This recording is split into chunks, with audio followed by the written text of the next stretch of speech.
Hola a todas y a todos, ¿cómo están? Espero que estén muy bien y hoy día les quiero hablar de un tema muy relevante, que siempre está relevante y causa mucho debate, es el tema de contar o no contar calorías. Veamos primero un poco de historia, porque antes de la Segunda Guerra Mundial o en la primera mitad del siglo XX, aún no estaba tan consolidado el concepto de balance energético como la única causa del sobrepeso, mantenimiento del peso o pérdida de peso como teoría general. Y que luego se transformó en una especie de dogma en la segunda mitad del siglo XX y esta primera parte del siglo XXI. Pero hasta antes de la Segunda Guerra Mundial, los alemanes y austriacos habían avanzado mucho en cuanto a las diferentes variables que pueden afectar el peso. Ellos, por ejemplo, habían hecho varios experimentos que demostraban que las calorías no eran la única variable. Habían hecho experimentos en ratas hembras, a las cuales les generaban una menopausia, es decir, les extraían los ovarios, generaban una menopausia, estas ratas hembras seguían siendo alimentadas con la misma cantidad de calorías y subían de peso. Entonces el problema no parecía ser calórico.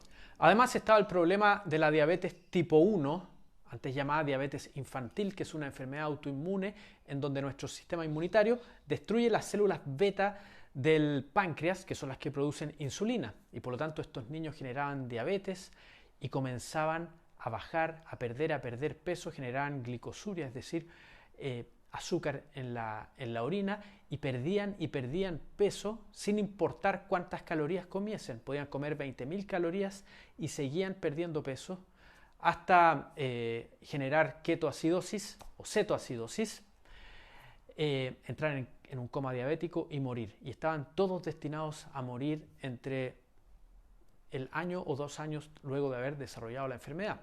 Pero en 1921, Sir Frederick Banting, acompañado con Charles Best y J.J.R. McLeod, descubrieron la hormona insulina y lograron extraerla de bueyes y purificarla.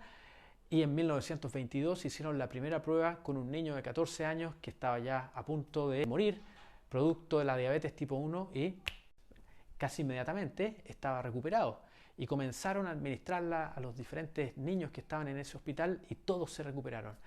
Y fue una solución increíble. Pero se dieron cuenta entonces que la insulina, cuando estaba en ausencia, generaba una baja de peso casi descontrolada, independiente de las calorías que se comían. Y ahora, cuando lograban revertir esta situación, si no controlaban bien las dosis de insulina, estos niños generaban obesidad. Pero además estaba una dieta muy popular de finales del siglo XIX, que se llamaba The Banting Diet, que proviene de un señor inglés que se llamaba William Banting, que en 1862 su doctor, al parecer debe haber sido un muy buen doctor, le dijo: lo que tú tienes que hacer para perder peso es eliminar todas las harinas, todos esos panes y bollerías y pastas que comes, y vas a ver cómo vas a perder peso. Tienes que comer carnes, grasas, verduras, frutas y te va a ir muy bien. Y este tipo, William Banting, bajó significativamente de peso y creó un panfleto que se llamaba The Banting Diet, y se le atribuye a él como el primer autor de un libro de dietas. Y hasta hace unos años atrás sacaron nuevamente The Banting Diet, un tipo de Sudáfrica que olvidé su nombre. Entonces ya habían, al final del siglo XIX y toda la primera mitad del siglo XX, había mucha información de que era un problema que iba más allá de las calorías. Pero en 1944 también en el mundo norteamericano, por así llamarlo, un señor que se volvió muy famoso después por esta y otras razones, fisiólogo norteamericano llamado Ansel Keys, lideró un proyecto que se llamaba The Minnesota Semi-Starvation Experiment. Es decir, significa un proyecto que se hizo en la Universidad de Minnesota y cuyo nombre en español sería el experimento de semi-inanición. Y querían probar cuáles eran las consecuencias tanto físicas de poner a una persona en semi-inanición durante un periodo de tiempo, cuáles eran sus también consecuencias psicológicas y básicamente en su vida completa. ¿Y de qué constaba este proyecto? Porque querían ver también cómo después poder recuperar a los soldados que volvieran de la guerra. Entonces se ponía a un grupo de personas que eran 36 voluntarios por 8 semanas comiendo normal. Las calorías que comiesen, creo que eran entre 2.500 a 3.200. Y luego se les ponía por 6 meses en un periodo de semi-inanición con 1.570 calorías. Si estuvieran acá, yo les dijera, levante la mano, cuántas veces la han puesto o a cuánta gente conocen que la han puesto en dietas de 1.000 o 900 calorías, o se han hecho la famosa 10K, que es una irresponsabilidad, 500 calorías. Bueno, esto era un proyecto de semi-inanición, tratando de replicar lo que pasaba en la guerra, 1.570 calorías. Muy bajo en proteína, casi nada de grasas, Ansel Keys, y lo que se comía era más bien cereales, legumbres, verduras. Bueno, y los resultados que vieron fue que durante este periodo las personas se veían demacradas, perdían peso y perdían mucha masa muscular, y esa es la palabra, se veían demacradas, se volvían irritables, la libido, deseo sexual, disminuía a casi cero, no tenían energía para realizar actividad física, soñaban con la comida y se generaban muchos problemas psicológicos y de comportamiento. Y luego de estas 24 semanas, los 6 meses, los ponían en un periodo de rehabilitación. ¿Y qué es lo que sucedía? Recuperaban su peso y superaban el peso inicial, es decir, rebotaban con fuerza y les costaba enormemente poder controlar la cantidad de comida que ingerían. Exactamente lo que pasa en las dietas de hoy, ¿o no? Y eso quedó demostrado en 1944. Y ahí entonces prevaleció la teoría del balance energético, es decir, calorías que entran menos las calorías que salen determinan si mantengo mi peso o bien genero un superávit calórico y subo, o un déficit calórico y pierdo peso. Ahora, probablemente ninguna de las dos está completamente errada ni completamente acertada, por lo tanto tenemos que aprender a utilizar elementos de ambas, pero sí hay que tener en consideración que contar las calorías de las proteínas o de las grasas no tiene mucho sentido. ¿Por qué? Porque las proteínas prácticamente nunca las utilizamos como fuente de energía, a no ser que estemos perdidos en el desierto y tengamos que recurrir a nuestro propio tejido o uses alguna dieta de déficit calórico continuo, puede ser también.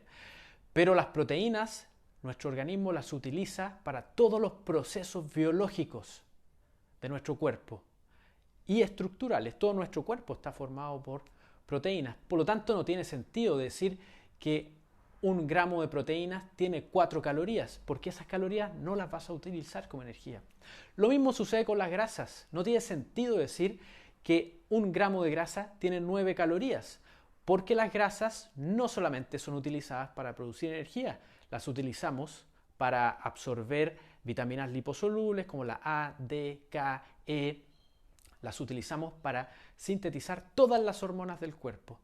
Las utilizamos también para producir la vaina que recubre los nervios, para producir la membrana celular, para producir también colesterol, esencial para muchos procesos fisiológicos de nuestro organismo. Entonces no tiene sentido decir que 1 gramo de grasa que yo consuma me va a entregar 9 calorías. No tiene sentido. Más aún cuando gran parte de las calorías que vamos acumulando provienen finalmente de los carbohidratos que fueron almacenados como grasa, porque nuestro repositorio de carbohidratos, glucógeno, alcanza a una persona normal, saludable, a 2.000 calorías un día. Mientras que podemos almacenar grasa proveniente, ya sea de las grasas o de los carbohidratos, cientos de miles de calorías. Pero los carbohidratos sí los utilizamos casi exclusivamente como energía. Y se estima que tienen 4 calorías por gramo. Entonces, en ese caso, claro, puede entregarnos una referencia mucho más válida.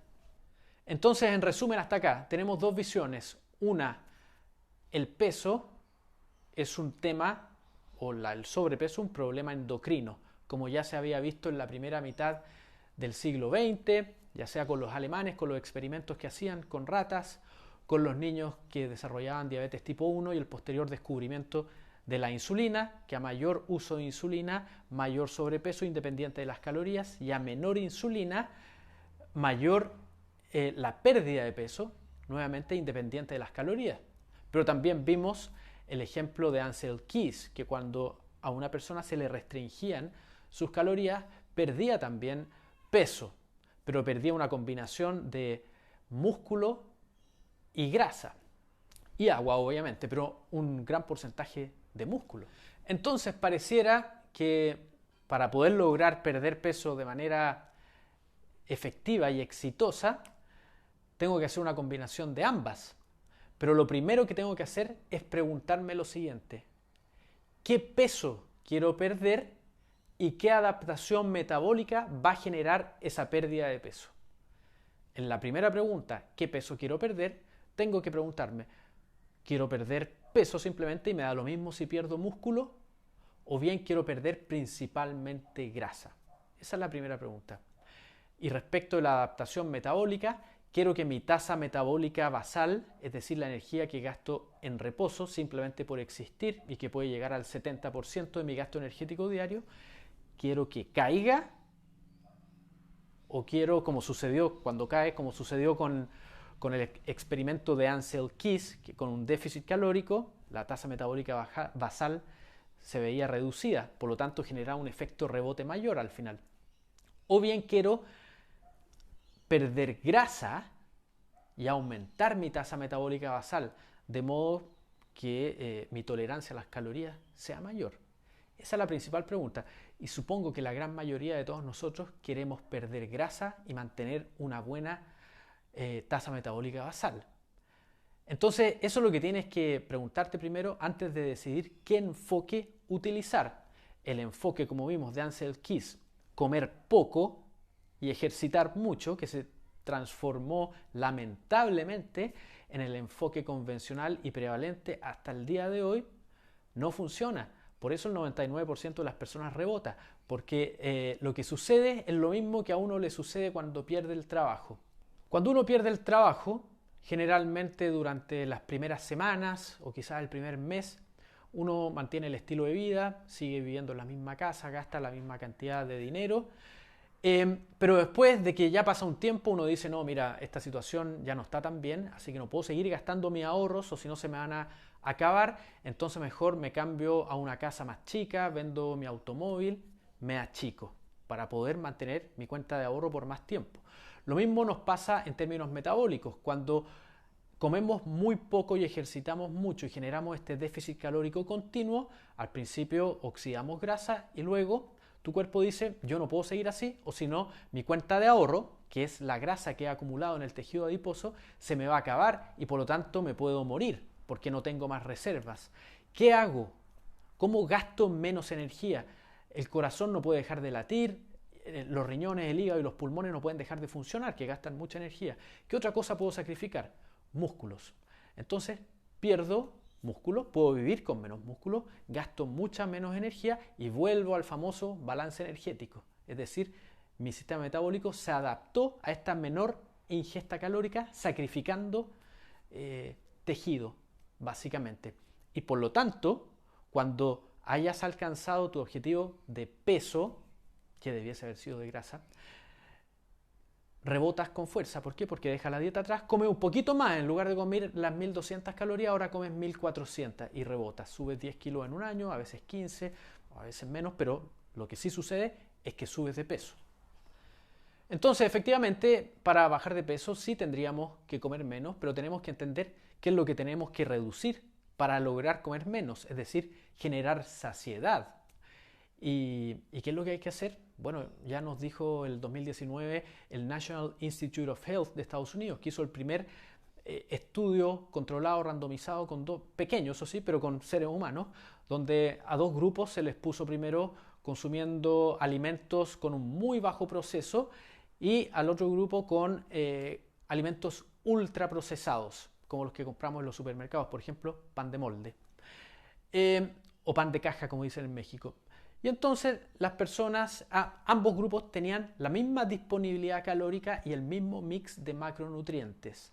Sin embargo, cuando el grupo le tocaba alimentarse de productos con bajo proceso, terminaban de comer cuando ya habían generado saciedad y nunca comían un exceso calórico, mientras que el grupo que consumía productos ultraprocesados como el pan de molde, ahí ponían un ejemplo, un bagel con queso crema, terminaban comiendo todos los días 500 calorías más por día, sin darse cuenta.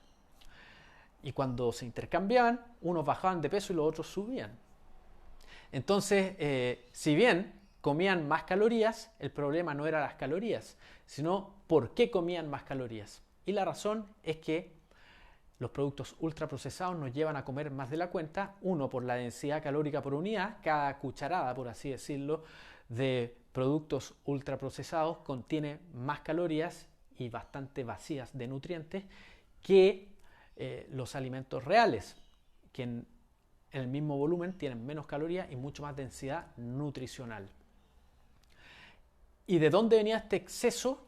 Venía de dos macronutrientes, carbohidratos y grasas. Y grasas principalmente poliinsaturadas, presentes en los productos procesados, no grasas saturadas. ¿Y cuál es el que nunca se comía en exceso? La proteína.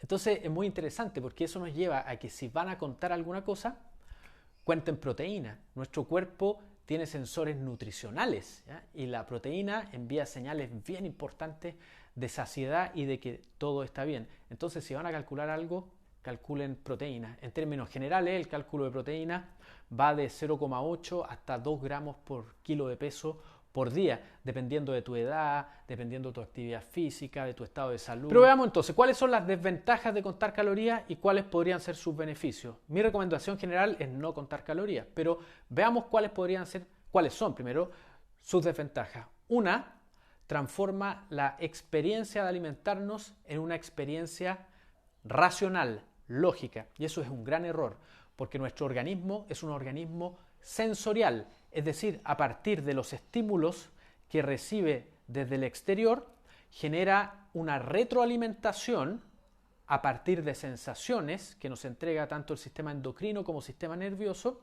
para que tomemos decisiones. Por lo tanto, cuando comemos con conciencia, que no me refiero en términos morales, sino conciencia, poner atención a lo que estamos haciendo, que es comer, nos podemos conectar con la experiencia de comer y con las sensaciones que se generan. Entonces aprendes a identificar la sensación de saciedad, de hambre versus sed, de hambre físico versus aburrimiento o emociones negativas. Por lo tanto, te conectas con esta experiencia y aprendes a tomar decisiones de manera intuitiva, que no es que venga de un poder esotérico desconocido, no, proviene de entender cómo funciona nuestro organismo y la información que nos entrega. Entonces, si tú te pones a contar calorías, a pesar la comida, pesar cuánto pollo comiste, cuánta lechuga, cuánto arroz, la porción de carbohidratos, la merienda, y todo eso se transforma en un enfoque absolutamente lógico y que te lleva a desconectarte de todas estas sensaciones, porque solamente estás usando tu cerebro. La racionalidad es una herramienta que tenemos que utilizar. Y esa herramienta, cuando nos convertimos en la herramienta, nos lleva a desconectarnos del cuerpo. Y ya no sabemos tomar decisiones. Y si ya no tenemos la nutricionista que nos mande la pauta, no sabemos qué hacer, rebotamos, subimos de peso. La segunda desventaja es que se hace insostenible en el tiempo. Si yo quiero mantener mi peso y tengo que comer poquito para siempre y estar pesando todo lo que comí y contar las calorías en MyFitnessPal y todas estas cosas, se hace insostenible, no es una vida muy placentera, diría yo. Yo he tratado de medir las calorías de manera continua y pesar la comida para llegar a mi requerimiento de proteína y he durado máximo 2 días porque es demasiado engorroso. Y en algunas personas las puede llevar a generar una relación obsesiva con la comida que nuevamente nos puede llevar a otros problemas y realmente esas desventajas a mí me hacen no recomendar el contar calorías en general. Sin embargo, puede haber instancias en que sí nos traigan beneficios. Por ejemplo, una persona que está estancada hace mucho tiempo porque decidió hacer la dieta 10K y está comiendo 500, 600 calorías y ya no baja ni un gramo. Yo muchas veces les digo, ya, veamos cuál es tu situación actual, veamos cuánto estás comiendo, cuánta proteína estás ingiriendo, que es clave, y veamos cuál es tu situación actual. Y en función de tu situación actual, entonces probablemente te haga ir subiendo tu ingesta energética por un periodo de tiempo para poder ponerte en una base mucho más estable sobre la cual poder intervenir de alguna manera. En ese sentido puede valer la pena contar calorías. En deportistas, a mí me toca ver también varios deportistas y me estoy especializando en ese tema también. Claro, un deportista de alto rendimiento requiere medir lo que está comiendo porque si no va a afectar su desempeño y también puede afectar su salud.